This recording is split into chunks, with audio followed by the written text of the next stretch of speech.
আসসালামু আলাইকুম। এটা একটা ঐতিহ্য গাছ।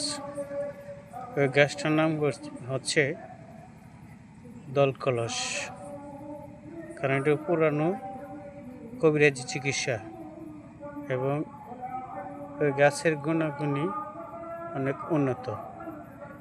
যদি কেউ পুরানা কাশি থাকে আর যদি এগুলা পাতা সব সময় বা সপ্তাহ 2 দিন ভাজি করে খাওয়াতে পারলে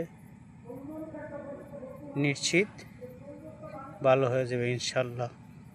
আর সবাই লাইক কমেন্ট করে আমাকে জানিয়ে দিবেন, আমি যেন সব সময় আমি এইরকম ভিডিও আপনাদেরকে দিতে পারি।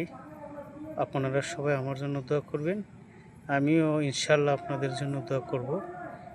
আর সব সময় আমি এইরকম ভিডিও আপনাদেরকে দিব, আমার জন্য দোয়া করবেন আর লাইক কমেন্ট করে জানিয়ে দিবেন সবাই কেমন হলো। আসসালামু আলাইকুম ওয়া রাহমাতুল্লাহি ওয়া বারাকাতুহু। মাগফিরাত জানাত।